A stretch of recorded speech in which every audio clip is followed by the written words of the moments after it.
Oh, check, 1, 2. Okay.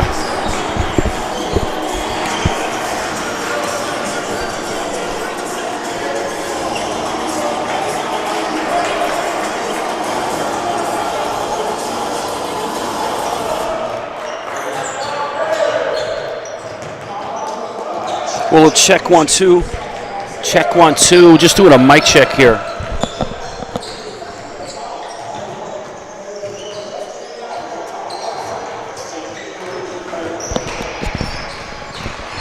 Check, 1, 2. Check, 1, 2, 3.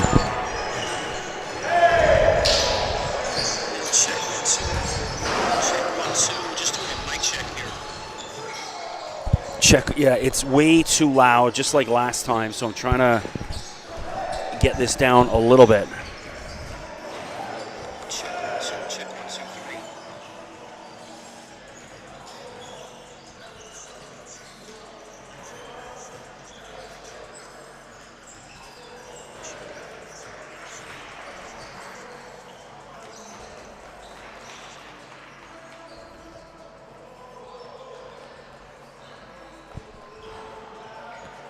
Check, 1, 2. I've lowered the main volume and my mic's super low. Hopefully that helps.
Well, a little check, 1, 2. Check, 1, 2, 3. There we go. Check. Okay, can hear myself. Well, welcome to OSBA men's action here, Orangeville Prep Provincial versus Bill Crothers, live from the Athlete Institute in Mono, Ontario. I'm Chris McKee doing the play-by-play. So last week's game, the volume was way out of whack. I don't know exactly what's going on. So if you are out there listening on YouTube Streamlam and it is too loud, please drop me a line on Twitter. Let me know at Mr. McKee. That's MRMCKEE. I can't see the comments on the YouTube. The camera is being operated remotely next to me. So I've tried to lower my main mic way lower than what I normally do, and the gains and stuff, and so it just don't want it too loud coming through your speakers at home trying to watch it, because I know it can be kind of annoying. So drop me a line again at Mr. McKee, MRMCKEE. Let me know if it's too loud or too low or just fine.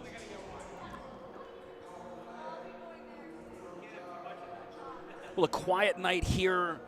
A slick rain, almost freezing rain coming down all across the GTA, making travel a little bit more challenging. I left a little earlier than usual, which means I got up here a lot earlier than usual. Not too much early, but trying to make sure beat some of that rush. Not quite snow, but maybe by the time we leave here, we'll see.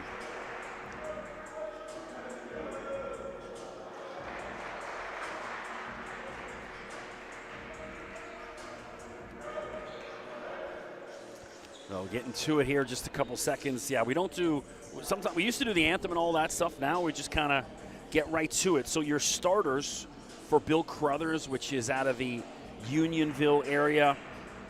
Absolutely gorgeous campus. I'll get into that during the broadcast. Led by number 12, Arden Vega. He's the Central Arkansas commit, the 7-footer. We'll be chatting about him quite a bit tonight. Number 23, Noah Kaja. 10, Josiah McKnight. Number 7, Timothy Eze. And number 3, Jacob McGregor. Starting out there for Orangeville, you got number 13, David Bottomley. Watch him. He dropped 40 and change last week when I was up here. He was almost the entire offense, and so number 13, keep an eye on him for Orangeville. Number 1, Xavier Gentles out there. 33, Zach Walker. 4, Eamon Eshak. And 15, Arden Bardwaj, who's got the unenviable task of going for the jump ball against a 7-footer. Easily won. Bill Crothers, ball in hands, is Jacob McGregor. McKnight underneath. And first basket of the game goes to Timothy Eze. Makes it look easy. 2-0, Bill Crothers. Orangeville took them a while to get going last week, and then possession arrow is going to favor the hometown Orangeville. Orangeville in white with black trim. Bill Crothers in an untraditional black jersey with white trim. They usually go with red, white, and blue, has been their color scheme, or red, white, and black even for many years. So switching things up. So again, if you are out there on the YouTube, hit me up on Twitter. Let me know at Mr. McKee. Sounds too loud again. I'll try to lower the mics. I've lowered them considerably compared to what last week was. Lovely feed underneath Xavier Gentles. Good start. So last week when I was up here, took Orangeville about 7 minutes just to score a basket. So already winning. They're pressing off the top, which I love. That one doesn't drop for McKnight when in and out of the rim. Bottomley scoops it up. Bottomley pulls up for 3. Bingo. That's the start you want. Started from the bottom, and now it's 5-2. I mean, he was red hot last week. I believe he had 43. I knew he was going in the 30s or so. Again, I don't have any stats or anything up here. Bottomley, again, this time doesn't get the roll, but he was electric in the loss to Ridley last week. We just need some of the other boys in white jerseys to catch up. So out of bounds. That was Noah Kaja. You know, I've talked about this on every broadcast. It's like, never ever have I seen any of the teams go up and check, make sure their feet, they know where the baseline is. I was actually thinking about telling them, and I was like, well, I don't want to give the visitors an unfair advantage. And then here we are once. That baseline where a shooter will not check his feet, it will cost each team between 6 to 10 points tonight. Write it down. as far as turnovers. And then we'll see what the score is at the end of the game. So Orangeville, a little bit more aggressive on D tonight, which is good to see. Eshak tight D. Bardwaj inside to Begot. The 7-footer should have his way, and he misses on his first crack. There's nobody on Orangeville over 6'7". Corner 3, Zach Walker. Welcome to the game. Nice start for the hometown Orangeville Bears. 8-2. Up and under. And then McKnight has the ball stripped away by Eshak, and still be Bill Crothers' ball.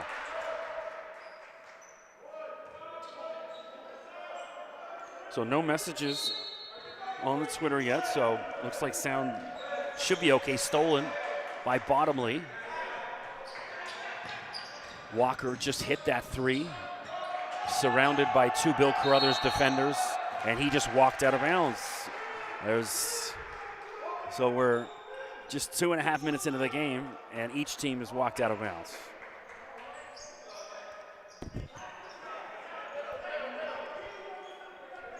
Well, McKnight will inbound. Josiah, he's a 2024. This is my first look, not at all these guys, but certainly some of them on Bill Crothers. I know I've done Timothy Easy's games in the past, and Arden Begat as well. A little floater from Kaja. Arden from the free throw line had nobody on him, didn't take the shot. McKnight will. And rebound, Zach Walker. Ishak wisely holds things up. Walker, a little floater. I'm loving this energy out of Orangeville here in the opening minutes. They're playing with purpose and passion, not scared, putting up shots. And guess what? Another player just stepped out of bounds, Jacob McGregor. So normally I said 6 to 10 points. We could be going on about 20 at this rate. Tip to any opposing coach or any team coming up here, walk the baselines. I see it every week, and it's mind-blowing that nobody's picked up on it. Seen it in every gym, really. Was doing some Royal Crown games about 2 weeks ago. I was out there a bunch as well.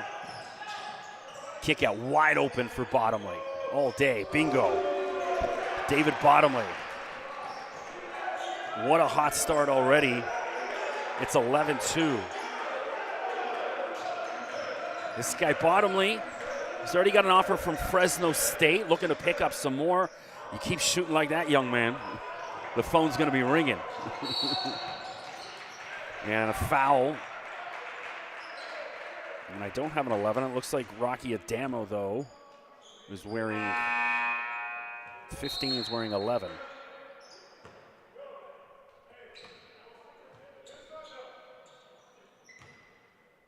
Believe that's right, yeah.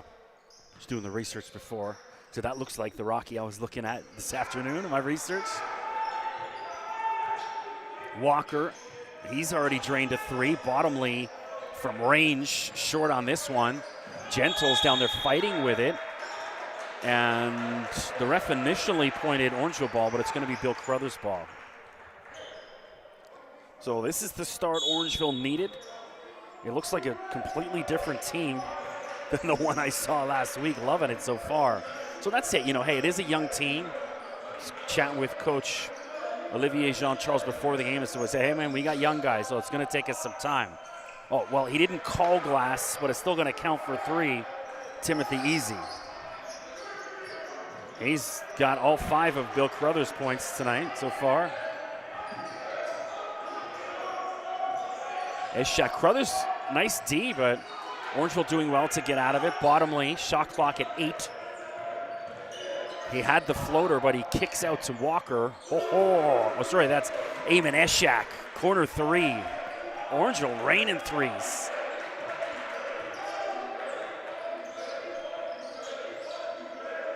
I was so used to seeing Walker there in that corner on the previous possession.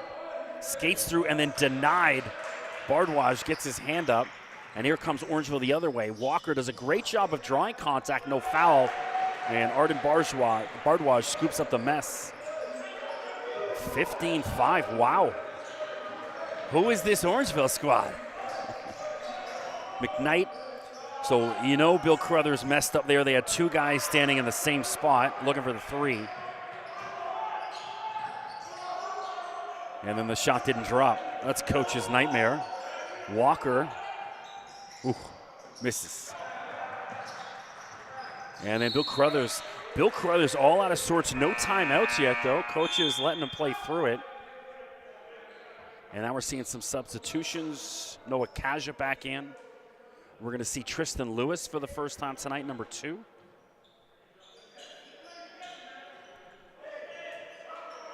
And Cassidy Garrick, number 11. So I was just seeing way down the other end. These uniforms, some of them, you know, Bottomley's got a black number on his back. The rest of them have the silver numbers, and they're impossible to read from where I'm at. Bottomley weaving. Lewis. He had the defender leave his feet. He could have jumped into him and got 3 free throws. Big man Xavier Gentles. Easy lay-in, using that frame. That's what you want to see. Due to that size, use that body. Draw the contact. Liam Shaw from the corner, air ball. Bill Crothers completely out of sorts in the opening minutes. And that's got to be an offensive. It is. David Bottomley put an elbow. Yeah, he put an elbow to the chops of Noah Kaja. That's a great street ball move. I don't know if you can get away with it in the OSBA. Are you kidding me? They called that foul on Crothers. Look, I like Bottomley. I got my first look at him last week. He literally just elbowed Noah Kaja right to the chops. And I thought, okay, it's a push-off foul, and they called it the other way. Bottomley. And this dude is feeling it. I mean, one of the best shooters right now in the OSBA, David Bottomley. 3 threes already in the opening quarter. And a response. Liam Shaw makes up after that last air ball.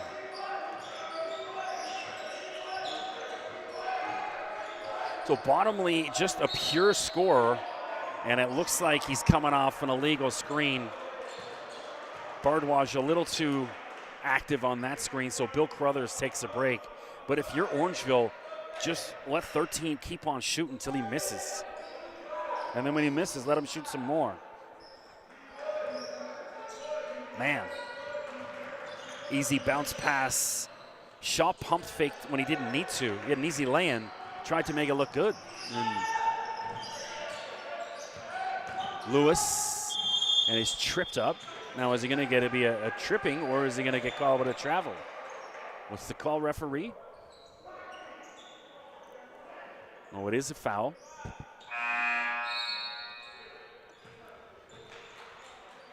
And we got substitutions. Eamon Eshak back in. He's already hit a 3.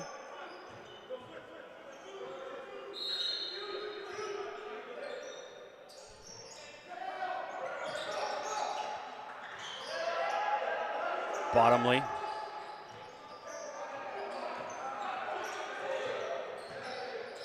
And denied finally, so they're playing him a little tighter. That's Timothy Easy, and then Orangeville gets it back, but the shot clock is run out, and so it's going to be a turnover.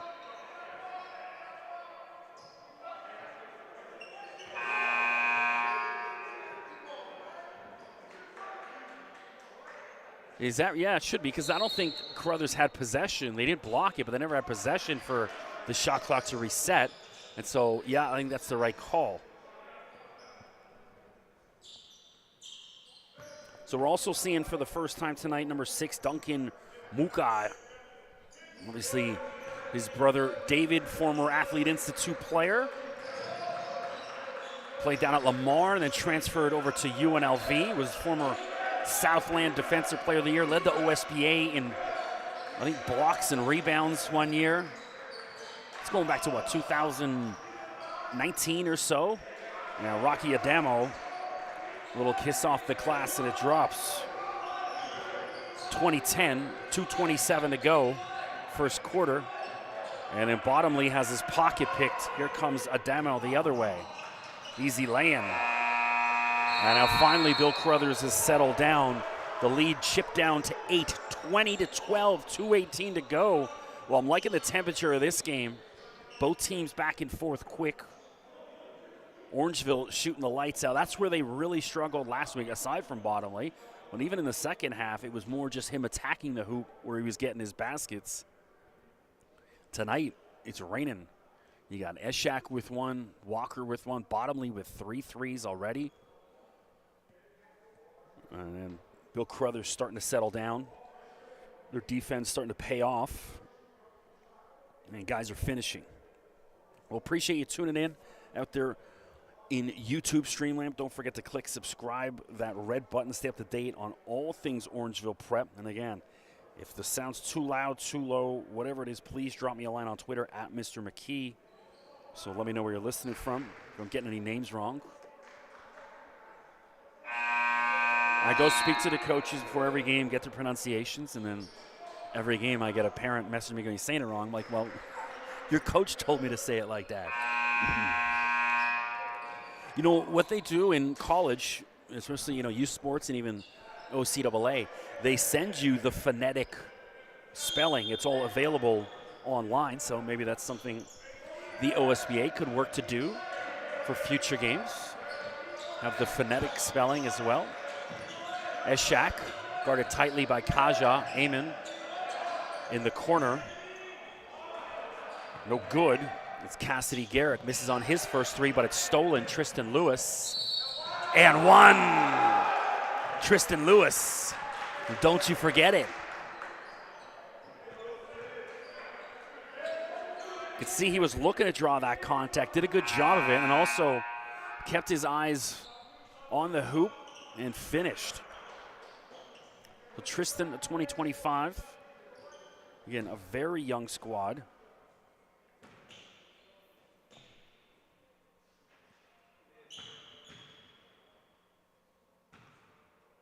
Well, that's the whole reason for this team. It's like, well, you could, be the 11th or 12th man on one of the other teams, or you can sit here and play. And then again, we've had somebody from Bill Crothers step out of bounds, so that's 3 in the first half. So that's 3 unnecessary turnovers. That adds up, man. Wait till the end of the game.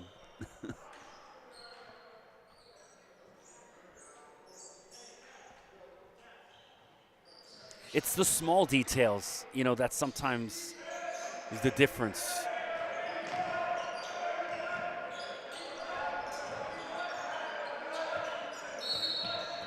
And it looks like a hand check foul. No, a blocking foul. Wow. I'm seeing a different game. I did wear my glasses tonight. So Crothers.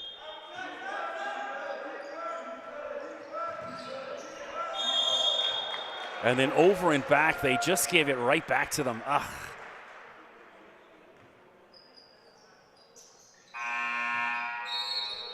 We're also seeing for the first time tonight Evan Wooters, number 25.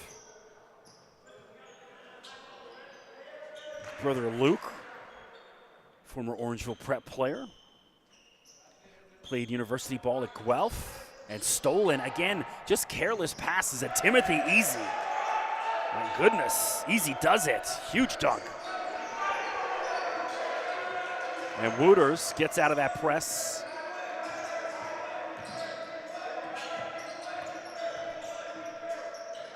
Wooters had the look in the corner.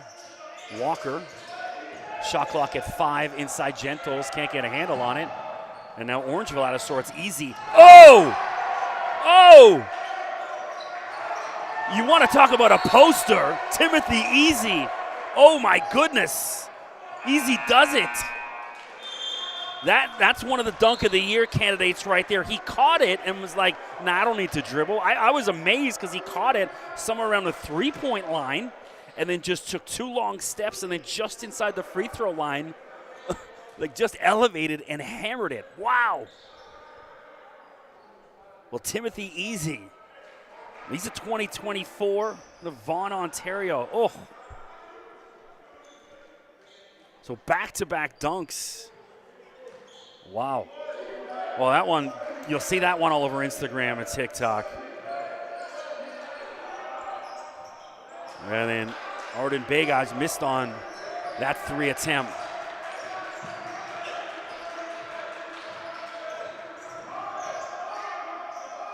Walker had the shot, spun out of it, and then, the extra pass, and then denied from behind.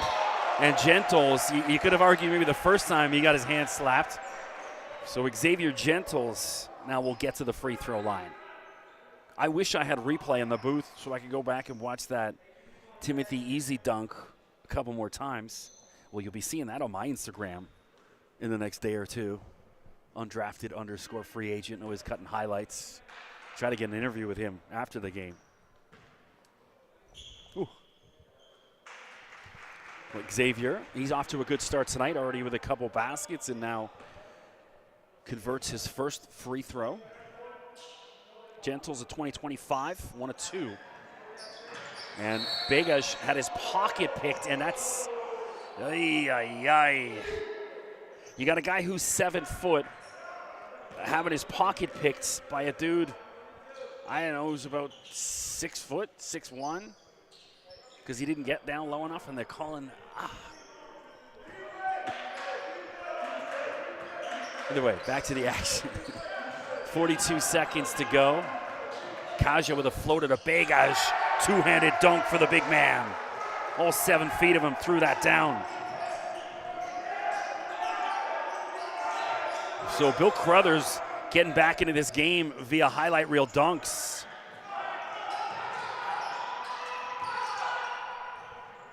McKnight, and then denied Xavier Gentle. Good foul.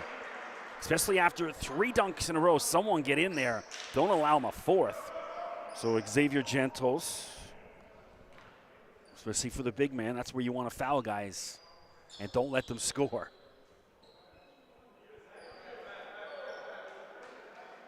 And David Bottomley chatting with the ref, getting some, looks like he's getting confirmation for Dave Barrow, the head coach.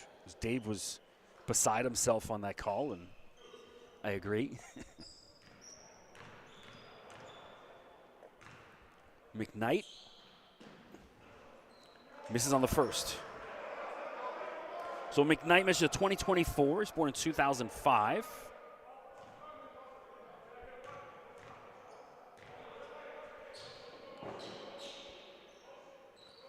One of 2.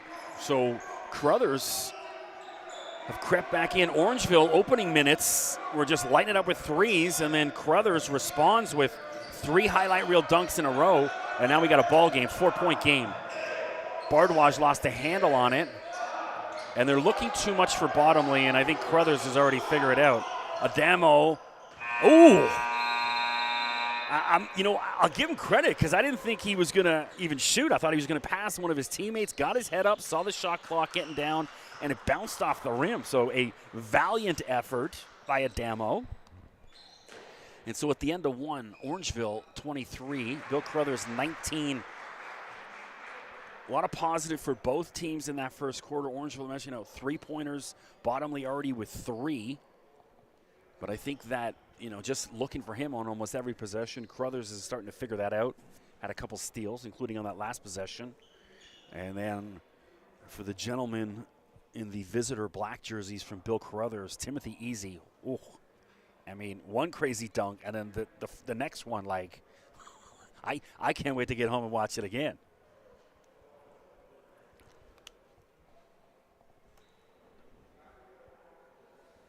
Well, appreciate you tuning in. I'm Chris McKee. Again, mentioned, hit me up on Instagram, undrafted_FA. We always post some highlights and some interviews with the players, going back a couple years.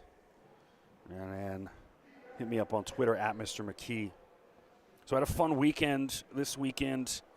Also, I've talked about my golf show, This Week in Golf, which is on Saga 960. Airs every Tuesday, which is right at about 7 o'clock. So, yeah, if you get bored of listening to me here, you can turn on Saga 960 and listen to me over there as well. My golf radio show airs every Tuesday at 7 o'clock. But I was down covering the Grey Cup Sunday in Hamilton.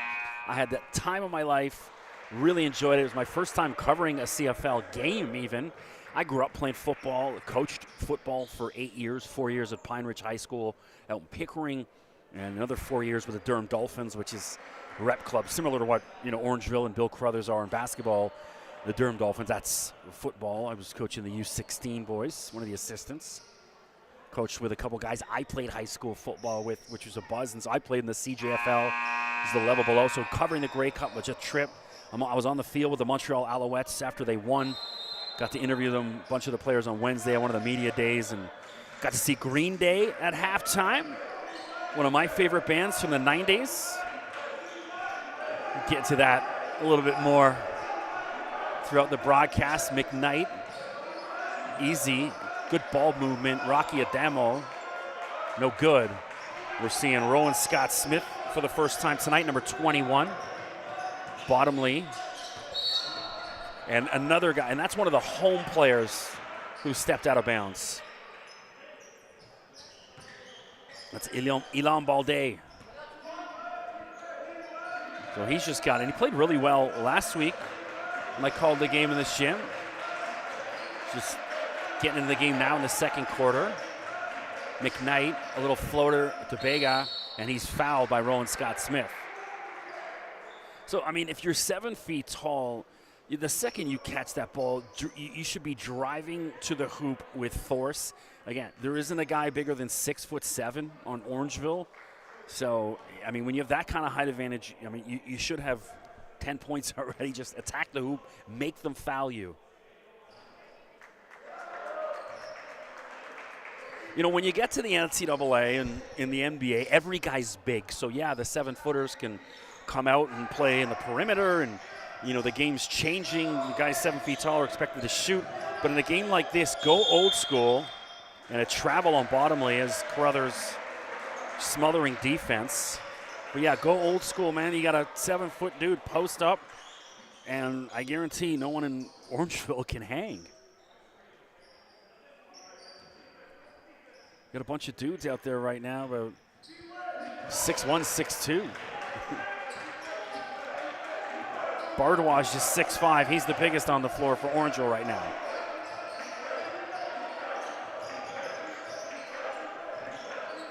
Adamo. Noah Kaja. Lovely. Good ball movement, and Noah Kaja catch and shoot, big three. And now we got a 1-point ball game, so Bill Crothers creeping back in like a Metro Boomin' beat. Bottomley, oh my goodness. It's a bottomless cup, one after another. That's his 4th three. Kaja, good catch, and then Bega couldn't keep a handle on it. Easy kick out, and it's a blocking foul. Well, David Bottomley, unbelievable. Keep in mind, this young man just a 2026. A lot of high school ahead of him. Now, this guy can shoot with anyone in the country. Now, what he's got to learn, if he's going to play that point guard, a little bit more bag of tricks as far as his ball distribution. Being a little bit more aggressive on the defensive end, and then Bill Crothers just threw that away.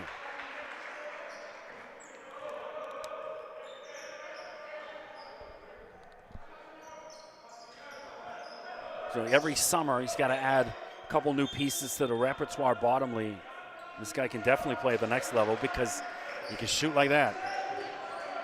Every team needs a guy who can shoot like that. Wooters to Bottomley. His man dropped. He's got Wooters. Balde. Wooters, it's going to be 2. And it's off the side of the backboard. Shot clock. I don't know why they reset the shot clock because it didn't hit the rim, so Orangeville caught a break. That hit the side of the backboard. The shot clock should have been expired. Well, either way, it's going to be Crothers' ball. So Bill Crothers looks to righted the ship. I mean, they were one of the top 3 or 4 programs in the country.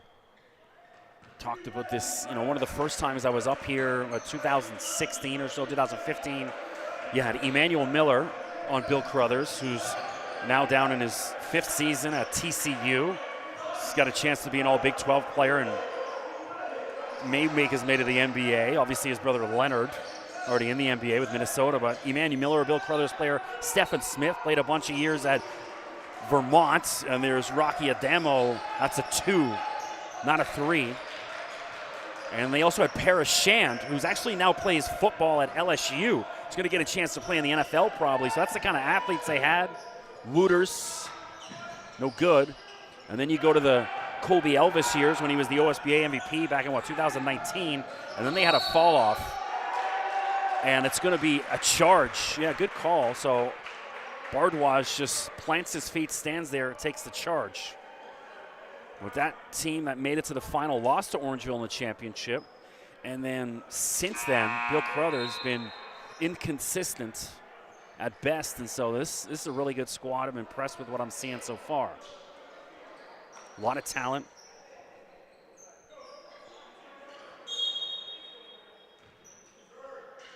Two-point ball game. Walker, Bottomley finally getting a breather. And then it just, that's you see what happens when Bottomley gets a breather, Orangeville out of sorts. You can live with certain things as a coach, stuff like that. I know it's high school, but it's still the OSBA. And stolen by Rowan Scott Smith, and he bails out his teammate. Pizza on should be on Wooters tonight for Scott Smith after the game. Pull up, lovely. Noah Kaja, the response. Back and forth we go. Orangeville still hanging on to that 2-point lead. Crothers yet to lead tonight, and Wooters get it over. Scott Smith, yep, not in time. So Wooters out of sorts. He's essentially created back-to-back turnovers. You can't have your point guard doing that. And that's why he's going to go to the bench. Eamon Eshak back in.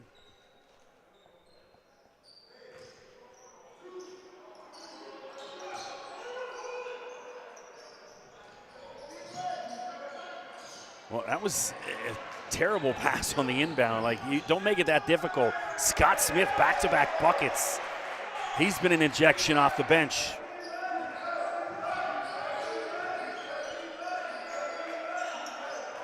Adamo misses. Rebound, Bardwaj. Zach Walker. And a body check. And so Arjun, that's about 3, I think. 3 illegal screens. And he didn't need that, too. I agree with the ref's call on that one.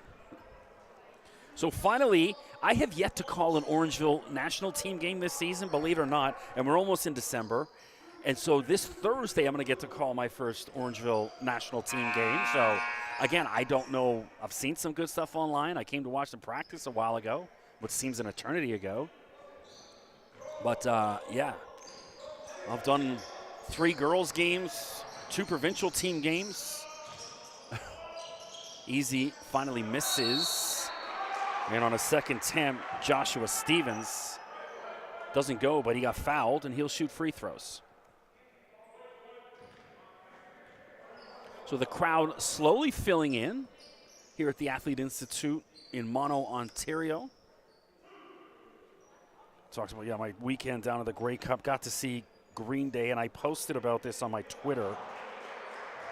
And I got a whole bunch of retweets. And I said, 1995 me can now die a peaceful death knowing I've seen Green Day live. It was awesome. I had their cassette, not their CD, their cassette of their first big album. That's how long I go back with Green Day. So that was a buzz. But great football, the CFL. Awesome to see what it means to those guys just being on the field, seeing them celebrate, crying, and celebrating with family. It was awesome. And Scott Smith, there's miscommunication. When Bottomley's not out there, yeah. And again, just a turnover. They don't have a backup point guard that can run it the way Bottomley does. It's a huge drop-off. And Timothy Easy, no drop-off with him. This guy, he's had a couple huge dunks and now showing the range. And he just gave Bill Crothers their first lead of the night. And a denied defensive end. Timothy Easy, both ends of the floor. I mean, that's about as clean as block as you'll ever see anywhere. Woo.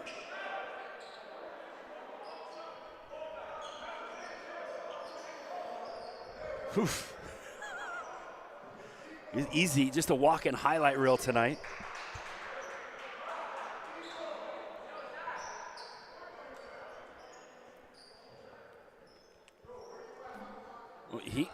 That ball's still rolling down Highway 9. He swatted it with such authority. We've got a new ball coming in now, finally.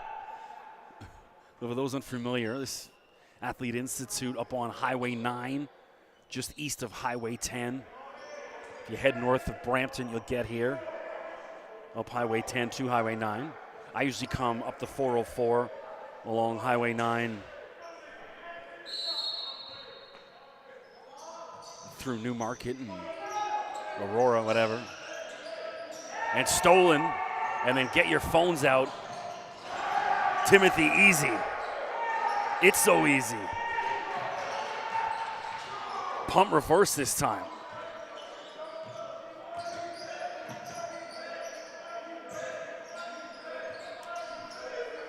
A little Guns N' Roses. Speaking of cassettes, I got that Appetite for Destruction with Guns N' Roses. It's So Easy. Great song. Lewis had the wide open look, didn't want it. And Orangeville, it shouldn't have counted. Not going to count. Adamo wide open. Orangeville out of sorts, but they catch a break with that off shot.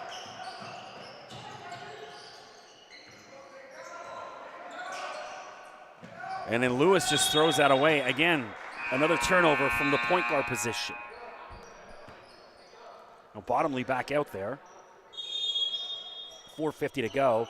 And now Bill Crothers wants a timeout.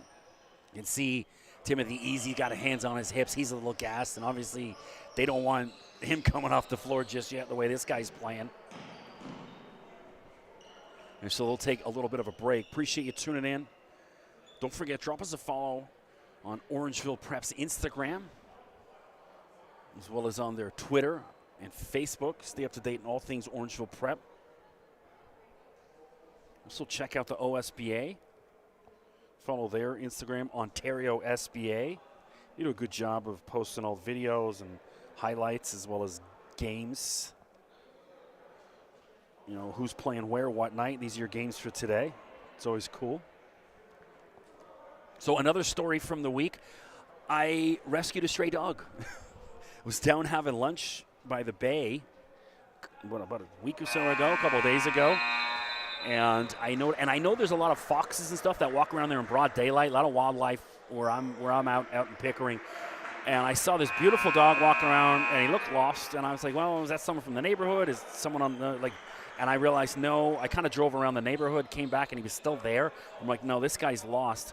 So I thought I'd try to help him, and he jumped in my back seat so easily. I've seen all those videos online where they try to rescue dogs, and they're scared, and they won't. You know, they need to be coaxed with food. This guy just jumped right in as if it was my own child. And I said, get in the back seat. And so I drove him to Pickering Animal Service. Thankfully, the dog was microchipped. And we found him. His name was Pablo. I was calling the owner on the tag. They weren't answering, which had me concerned. But apparently, shortly after I dropped the Animal Service, they were able to track the owners down via the microchip. And Pablo, the gorgeous dog, was reunited with his family. And he was my buddy for a couple hours anyways. Adamo. And then Lewis comes back on defense. That basket's not going to count. Rocky Adamo will shoot some free throws. Good foul from Lewis, though. Don't allow the shot. So seeing this, Timothy Easy, you know, the way this guy's playing, he's got to be in the mix for some sort of, well, I can't call it BioSteel anymore because they don't exist. So some sort of all-Canadian game recognition. I've been doing the play-by-play for the slam dunk competition for about 5 years for that. I'd love to see him in that. And as after seeing these dunks, he's got a shot. Obviously, Jalik Dunkley Distant, one of our Orangeville guys from last year, won the dunk competition. A lot of big-time players have participated. Just about every single one of them has gone down to play NCAA hoops. That was in that dunk competition over the past 5 years. And Lewis had a wide open look. He doesn't want to shoot, and I don't understand it. And Orangeville's just dribbling the ball out of nowhere, and Easy bails them out.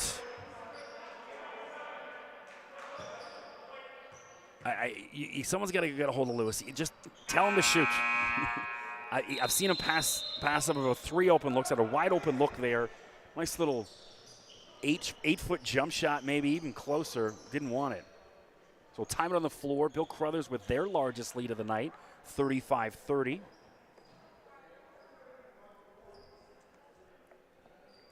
Mentioned if the sound's too loud, whatever, hit me up on Twitter. Let me know at Mr. McKee.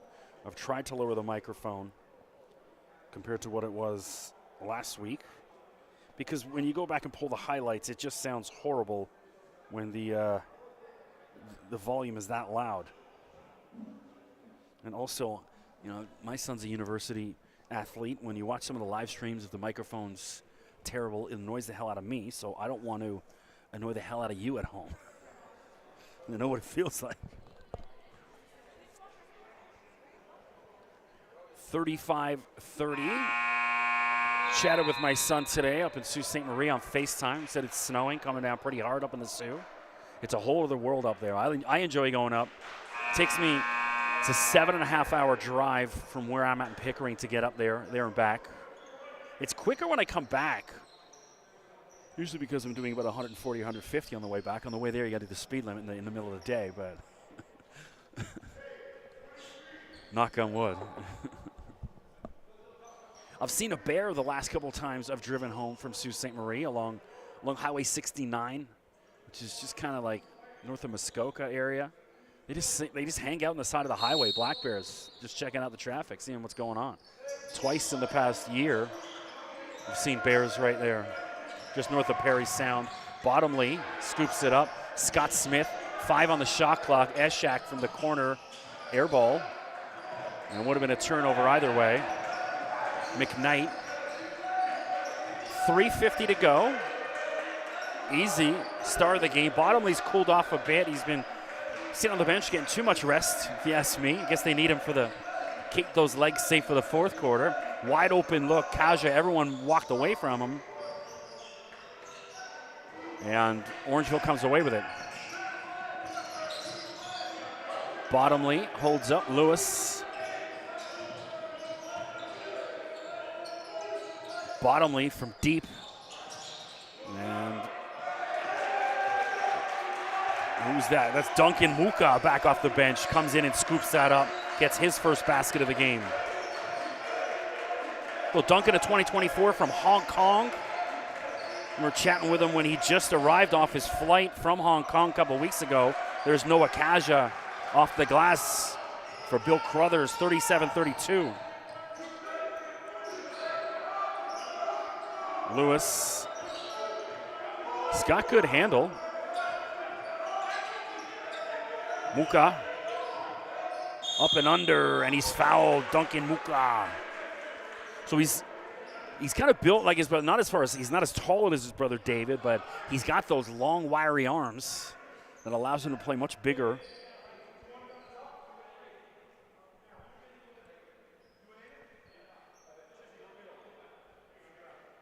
That's got to be at least, 18 hours or more, that flight from Hong Kong. Maybe even like 20 hours. I don't know. I'll have to ask him. Certainly a lot longer than Toronto to Montreal, that flight. Or that's 7.5 hours to Sault Ste. Marie I drive.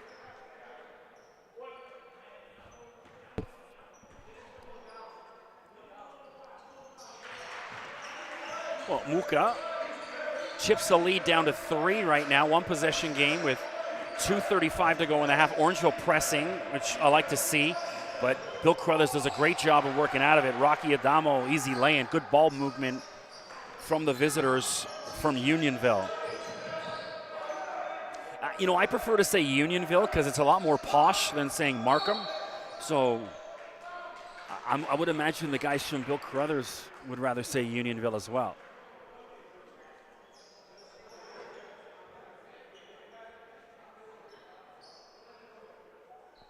Beautiful part of the GTA. Some plenty of time there. During all the lockdown stuff, because of where Bill Crothers is, it's kind of hidden, right? It's in the middle of nowhere. Well, certainly hidden from the public view unless you know it's there. And during the lock, they were in Pickering, really. They were kicking the kids off the fields. Rowan Scott Smith, way off. During all the lockdown stuff, City of Pickering was kicking people off the fields. And that's Jacob McGregor. Nice lay-in. And so we would drive over to Bill Crothers because nobody in the city of Markham was doing that. And that's where we were doing a lot of our workouts with my son during all the lockdowns outside. And good opportunity here. Lewis again passed up another shot and then a floater, but it's short. Shit, this can't be over and back. Why aren't you picking that up? What are you doing? And then Eshak fell asleep at the wheel. He could have picked that up.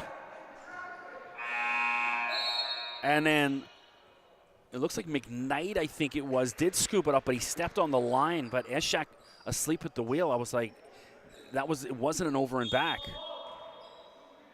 And even if it was, you don't allow the other player to pick it up and try to score. 1:30 to go. Turnaround jump shot, Muka. And Bega, the rebound. Oh, stolen by Bottomley. Telegraphed pass. And now Orangeville's got numbers. Scott Smith reads that and then gets his own rebound. McKnight over to McGregor. McGregor dances around the Orangeville defender. Jacob McGregor apologized to absolutely nobody. Bottomley, delicious little up and under ice cream scoop. David Bottomley, ridiculous. Orangeville's got to get Bottomley to heat up again. That's pretty sweet right there. So 52.5 to go. Both teams in a great position heading into the second half. No urgency. I just think Orangeville's got to be a little bit more careful with the ball, value the ball a little bit more. We've seen when Bottomley goes to the bench, the other guys that were handling it were just like, oh, let me bounce this out of bounds. Here, let's toss this into the stance. Value that ball. And then if you're Crothers, as you were, their defensive press is causing all sorts of issues. Like to see them press a little bit more.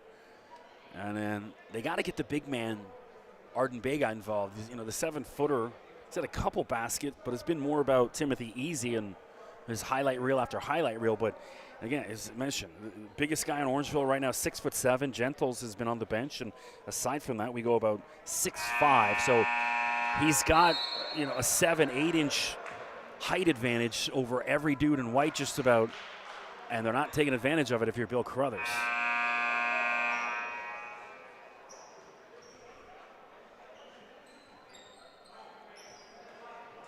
Aside from that, both teams doing some good stuff. Orangeville, their shooting in the opening minutes was incredible. And you know what it was? They were playing free. They weren't thinking about it, just putting the shots up, and it was working. Then the game starts going. Guys start thinking a little bit too much. And here we are. McKnight showing his handle. Kaja has had a nice first half. Misses on that try, though. 35 seconds to go. Bottomley to Rowan Scott Smith, who's been a nice injection of pace off the bench for Orangeville. And speaking of injection off the bench, Muka, but that one doesn't drop for him.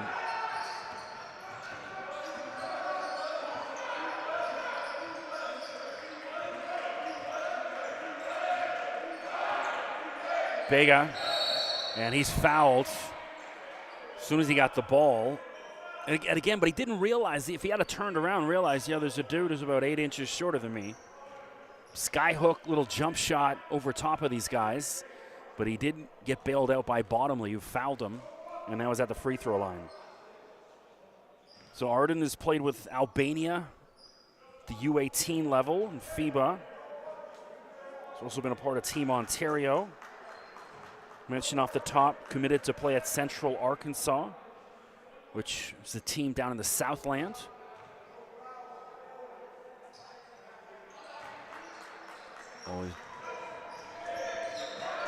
Playing against the likes of New Orleans, Texas A&M Corpus Christi, And David Bottomley, as the game clock expires, misses on his attempt. But good half for both teams. A lot of positives. No coach should be upset or bent out of shape going into half. This game's wide open for anyone to take it. So at the half, Bill Crothers 45. The visitors with a 9-point lead over Orangeville, 45-36. So I'm Chris McKee. Appreciate you tuning in. We'll take a 10-minute break, and we'll see you back for the start of the second half.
Check 1 2.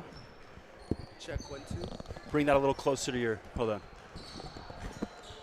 And then bend that towards you. Give me a check. Check 1 2. There we go. All right. We should be good right now as far as sound. All right, I'll bring it down for a second until.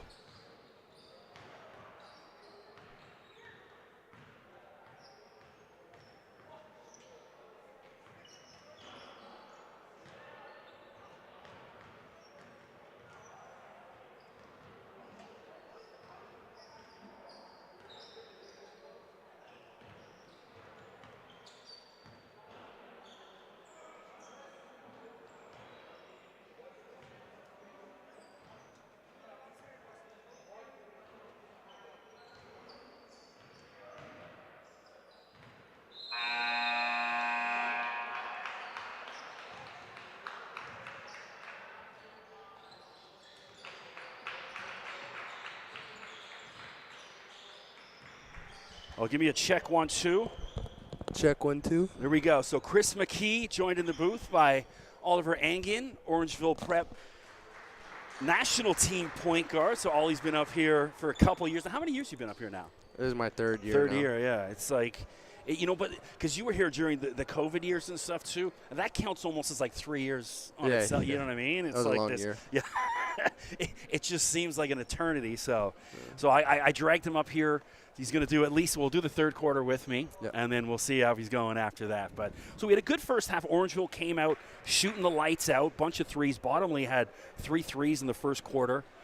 And then Orangeville Prep, Timothy Easy. This guy's some kind of player. You've played against this guy over the years? Number 7? No, I've never seen him before, but clearly he's a good athlete. So he's had 2 highlight reel dunks and then hitting threes, and he had that big block as well.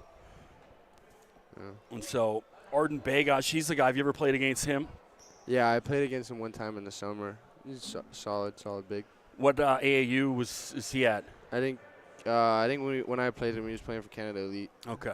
And were you play? No. I played for a team called Kingston Impact, just from home. Up in your neck of the woods. Yeah. So you go home in the summer, yeah? Yeah. So all right, back to it here. So on the floor for Bill Crothers. It's number 23, Noah Kaja. Really nice first half. Timothy Easy was just unbelievable. Number 7, watch out for him. 10, Josiah McKnight. 3, Jacob McGregor. And then the big man, number 12, Arden Bega. For Orangeville, number 4, Eamon Ashak will inbound. David Bottomley, 13. Number 33, Zach Walker. Arden Bardwaj, 15. And then we got Duncan Muka, the new guy, number 6 out there. So Walker, Eshak looks good, rims out Walker, and then had the big man all over him, Arden Bardwaj. Nice basket. Yeah, man, Zach's a great passer. That's probably the best part of Zach's game. He plays with us in the grind session sometimes, and he does the same stuff. We'll chat some grind session coming up in a second. So Easy. And how's that not a charge? Are they calling a block? Yeah, they are calling a charge. I was going to say. So Arjun Bardwaj, he's one of the best at drawing a charge I've seen in the OSBA, man. Does a great job at it. 100%. I think there was a game last year he had like six charges or something like that. Yeah. It's a course. I said, I remember doing that game. It's like, this guy should teach a master class on how to take that charge. 100%. So Bottomley, point guard. I mean, hey, you know the position as well as anyone. What do you think of this guy's game, this youngster? I mean, David can really shoot it. You know, he's aggressive, super aggressive. He handles the pressure well. I think a next step for him will be looking to get guys into an offense more, but he does a good job controlling the pace and kind of leading this team a bit. He's their spark on offense. From the corner, Bottomley misses this time. Rebound McKnight. Well, Josiah is a 20-24 and then pulls up for 3. Josiah McKnight, anytime. 10-point lead, largest of the game for Crothers. And Walker had it swatted back to him. Good ball movement, had the wide open look, didn't take it. And then Orangeville just dribbling it. Take the shot. And Bardwaj passed up 2 open threes. And here comes Vega down the other end. Two-handed dunk for the big man, Arden Vega.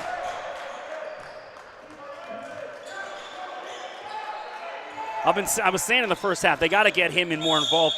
He's got about a 6 or 7 inch height advantage of every single guy on Orangeville. Yeah. So grind session, how many games have you guys had so far this year? We played 4 so far. And were you down at Fort Erie? Yeah, we played our 2 down at Fort Erie, and then the weekend before that, we were down in Chicago. So usually grind session is over Christmas. Where are you guys headed this year? The grind session team, we play after Christmas, like the 7th and 8th of January in Louisville.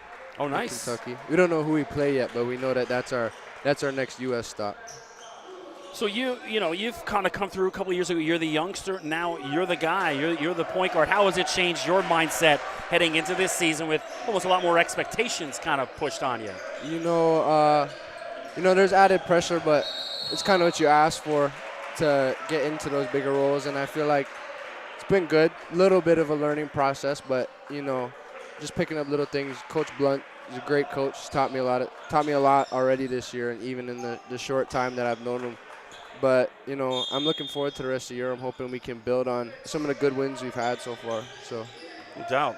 So you guys ranked top 15 in some of the rankings in the U.S. I saw on Instagram over the weekend. Yeah, and our Nike League team, I think they were 12th out of 14 or something like that in the new EYBL school league that they have. So Zach Walker had an argument for a foul there on his 3. Went down hard, but no call. And what are we going to – it's still going to be Crothers' ball. So Orangeville, they got to get the 3 going. They cooled up. They started red hot. I want to see them figure out some sort of shots to get Bottomley his open looks again. So you've been watching any of your former teammates play NCAA hoops over the past couple of weeks now that college season starts. Have you checked out anybody yet? A little bit. I've seen some stuff on Instagram. I've seen that Jeremy, now that he's getting his chance to play, he's really, really thriving. So I think Jeremy's kind of a sleeper just because he didn't get to play last year. But Jeremy's got some serious game. You know that. You've seen him play. So you're talking about Jeremy Fumina down at Rhode Island, and Arden Begaj had 2 guys all over him and 1. That's what I was talking about. Feed the big man. Well, this guy's going to get a chance to play NCAA, committed to Central Arkansas. And so, Jeremy Fumina, of course, Rory Stewart, another former Orangeville guy.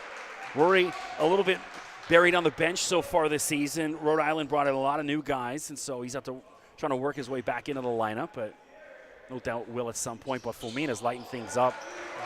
Now a regular starter for Rhode Island. They play in the A-10, that's no joke, that conference. Yeah, 100%. Bottomley floater, and he's cooled off. He was looking, saying somebody touched his arm. McKnight. And Bega had the ball ripped out of his hands. So when you see this game, it's in danger of kind of slipping away from Orangeville. What kind of message are you saying to your teammates in a moment like this? I mean, I think right now a big issue that White's having is they're trying to make home run plays. Coach Blunt always talks about when you're trying to claw your way back into a game, you don't go for the knockout right away. You kind of just go body blows, try and chip away at it. So I would say just make the right play, and you're not gonna make a 14-point shot in one possession. So I think they just got to take it one possession at a time. Good philosophy. As Kaja missed his corner 3 for Crothers. Rowan Scott-Smith's wide open. Bingo! Much needed 3, Rowan Scott-Smith. 52-41, Orangeville needed that one. So Rowan a little bit. He's been up here for, 2 years now at least as well? Yeah, this is his second year here. He was here last year. He played for Eric on the Provincial team as well. He's grown a little bit. I would say his shot's gotten a lot better. He's got to continue to look for his strengths. Scott Smith trying to find space. And I don't know about that, referee. Let the boys play. Rocky Adamo looks like he had a steal, but instead is going to call it a foul. Unfortunate.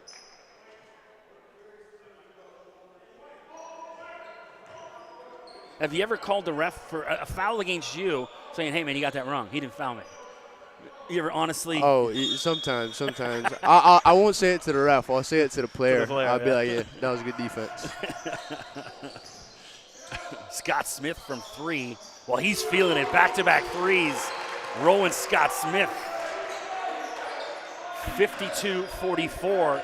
He's chipping away at this lead all by himself. 5:44 to go. Temperature in the gym warming up. And you just get called with palming or double dribble. I don't know about that one. Everybody does that. Yeah. Well, hey, if you're Orangeville, you'll certainly take that. 100%.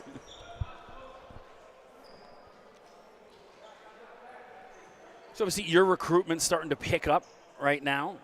What, how do you block out some of that distraction of like, hey, you know what, that thing will take care of itself. I just got to play hoops. Is that, or does it start to creep in? I mean, it creeps in a little bit, but that's one of the great things about having somebody that's been at the Division I level with Coach Blunt is he knows all that. So he just tells us, kind of send him his way, and he'll handle those things so we can just go out and worry about playing and getting better. So Duncan Muka, nice little turnaround jump shot there. Again, another basket for Orangeville. They're playing inspired basketball here. The lead was getting away with them. They can see, hey, we got to dig away at this, chip away at it. Kaja. Yeah. And another, well, there's that, maybe the makeup call the other way. Is Noah going to shoot some free throws? Are we in the bonus yet? See, I don't have access to any of that on the TV. They got all those screens. You got a producer telling you. You just got to wing it sometimes. So Chris McKee with Oliver Engen, Orangeville national team point guard. So you made the move to Kingston. How hard was that? Young guy saying, hey, I got to leave home, going to move to Orangeville. How challenging was that? To be honest, I feel like for me it was easier than it might have been for some people because I kind of had my eyes on Orangeville since I kind of got into high school. So as soon as I got the opportunity, I was 100% ready to take it. So, and I was thinking about going to play prep in grade 10. So it my parents were also a little bit more ready for it. So I think it was a smooth transition. So guy from Kingston, Ontario, you had to play some hockey growing up, I got to think. Man, I can't skate. No? I don't know how to skate. Winter sports are not my cup of tea. Are you from Kingston, Jamaica then, not Kingston, Ontario? Oh, I wouldn't say that either. Any siblings? Yeah, I got an older brother who works in Kingston and big into musical theater. Oh, nice. Yeah, cool. He's enjoying Behind the scenes or on stage? On stage. Oh, nice, good. Can you sing any? No. No, he got all that. So Rowan Scott Smith, he's a 2024. Missing free throws, not desperate just yet. Again, I talked about this during the Provincial game last week, and I paid attention to game. I was here hour before game time. I didn't see a single player on either team shoot a free throw in warm-up. Right, yeah. And then the game time comes, and they're expected to hit them. Do me a favor Thursday. Practice some free throws in the pregame, all right? Got you. So I'll be up Thursday to call you guys. Who are you guys playing Thursday? Jay Addison. All right, that should be a good one. Muka is trying to muscle his way in. Eshak. And he's mugged. Yeah, good call. And that's Julius Parkin, number 9, seeing some of his first minutes for Crothers. So Crothers going in their bench. Julius didn't see the floor in the first half, now out there. That's not a bad foul. Hey, he's got fouls to use them. Well, Jay Addison, well, they lose Ibrahim Asako, who was here last year. He's down at Georgia Tech, playing for Damon Stottlemyre, the former Toronto Raptor. I remember that kid when I knew nothing about him until I was up here, and 2 minutes into the game, I was like, my goodness, he's some player. Yeah, he killed us last year. He's just explosive first step. He's got those long arms, and he plays with a chip on his shoulder too. Right? He's quite skilled too for how athletic he is. He's got good touch. He's the reason he's at Georgia Tech right now, playing the ACC.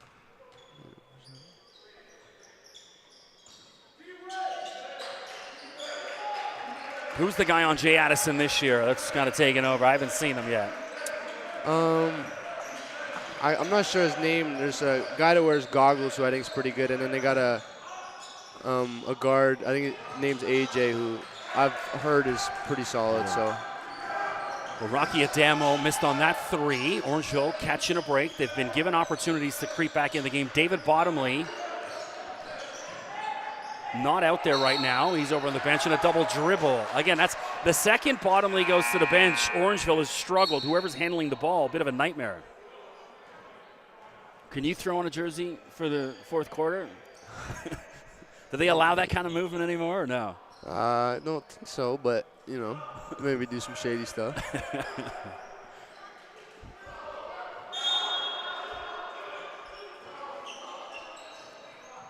Adamo. Over and back. Yeah, I could have got called with the over and back. Well, either way, they just gave it right to Orangeville, so 6 of one, half of the other. It all worked out the same. Rowan Scott Smith has been lights out, and there's Bottomley back out there. Swish. Started from the bottom, now we hear David Bottomley. Yes, 4-point ball game. Yes, sir. David kept the minute last week or 2 weeks ago in that Ridley game. He was the only reason they were in that game. Had 43, I think. Yep. And up and under, Jacob McGregor and 1. So the counter punch from Bill Crothers after the big 3 from Bottomley.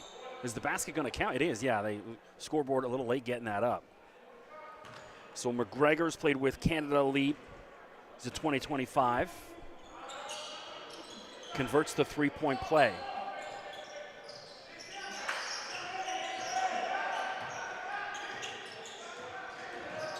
There's Bottomley. So what grade is David in? 11. 11, all right. And amongst the trees, and then he's fouled. So David will shoot a couple free throws. Mentioned he's got some interest from Fresno State. Way out in Northern California. I've watched probably close to 100 college basketball games already this year. I go 4 at a time, and I'm watching them. I was watching a bit of the UTEP Cal game last night at about 2 a.m. because it tipped off at like 1:13 local time in Hawaii, I think it was. Oh, yeah. And so 2 a.m., I'm like, yeah, I'm up. And watch some. In Hawaii, that's the Maui tournament? Yeah. Yeah. So I watched a bit of Purdue yesterday. They beat Zach Edey. Purdue beat Gonzaga, as they say. Yeah, I remember last year Ryan Nemhard had a big game against Arkansas in that tournament. He had like 25 or something, I think. He's now with Gonzaga, transfer from Creighton. And air ball from McKnight. Actually, I was doing the Royal Crown game a couple weeks ago, and they said to me during this, they said, hey, can you interview Claude during the second quarter, like the way I've got you on? I said, cool, who's Claude? And they said, Claude Nemhart. So I got to chat with Ryan and Andrew's dad. He jumped on the second quarter with me, just the same as you're jumping on now. So that was a buzz, chatting with him about his sons and all that. Great dude. He gave me his cell phone after and said, hey, you need anything? You want Ryan on your podcast? Mark Fear, let me know. I said, all right. I said, I'm going to take you up on that. That's a great opportunity. I was like, I'll give him a couple of weeks, let the season get in and I'll hit him up.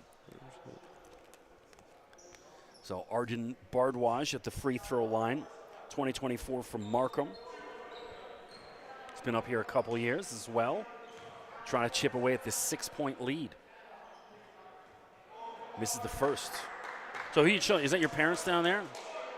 Oh, no. I was just sitting with one of the librarian at school who I've gotten along with over the years. None of my teachers or librarians would sit with me at any game. So they're like, that guy, get him away. Easy's been quiet. They got to find a way to get him involved if you're Crothers, because this guy's dynamic. Pulls up for 3. And the follow. Oh, my goodness. Who jumped in out of there? That's Joshua Stevens. I couldn't see the number 8 there. So Easy misses on the 3, then Josh Stevens hammers it away. So, I always do notes before the game. I was trying to Google Josh Stevens. There's literally 30 different dudes that have played college basketball over the past decade named Joshua Stevens. So his information a little bit buried. So I didn't have too much on him. Yeah. So Bottomley at the free throw line.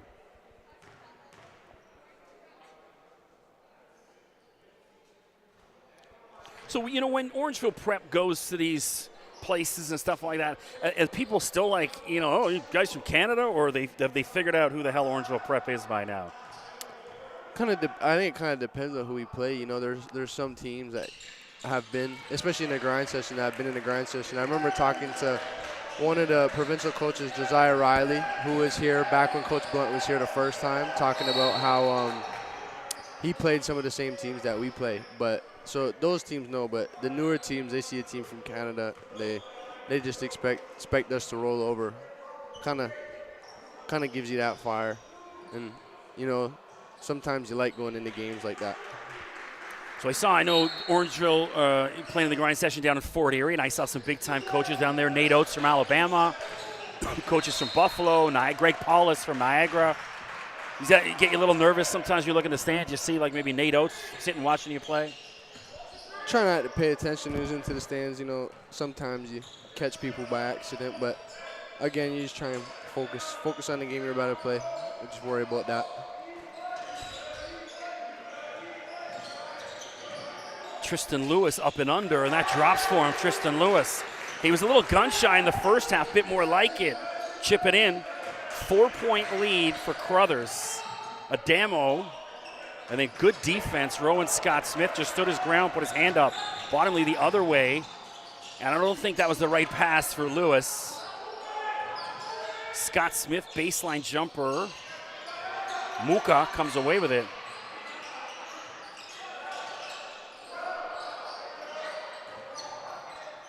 And Rowan Scott Smith, he's having a second half. Nice lay-in, chips the lead down to 2. So the lead was about 12 or 13 for Crothers. Orangeville's done an outstanding job chipping away at it. Noah Kaja, nope. And Orangeville can take the lead on this possession or tie. That's got to be a foul. Well, either way, no foul called, but still going to be Orangeville ball. And then Cassidy Garrick back in, number 11.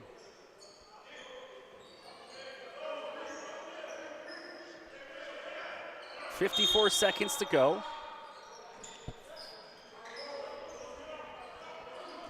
Lewis.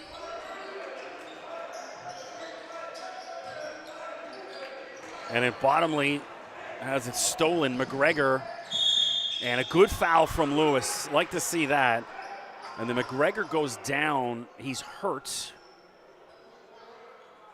I feel like David's got to try and step in, take a charge there. Like smaller, chance of blocking it, lower in chance of him getting a charge.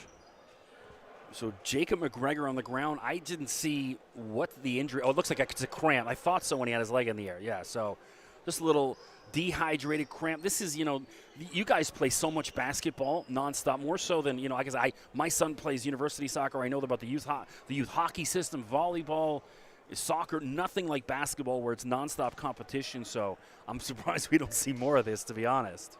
Yeah. So how many games did you have this weekend? This last weekend in Moncton, we had played 3 games. And you flying out to Moncton? So when did you guys fly out? We flew out on Wednesday, and our first game was Thursday. And then when did you fly back? We flew back Saturday, right after our game. Yeah. And what time did you get back up here? I think it was like 4. We landed back at 4. We played in the morning, so it kind of helped us get back so at a 4 good in the time. afternoon. That's all right. Yeah. My goodness. What hotel they put you up out there in Moncton? It was a Delta hotel. It was called the Atlantic Slam. It was a really, really well organized tournament. So they took care of us nicely. What's the worst hotel you've stayed at in your basketball travels? Shout out that first year I was here, everybody knows about the Green Tree Hotel that we stayed in down in Phoenix. There was a lot of stories came from that hotel. It's pretty wild.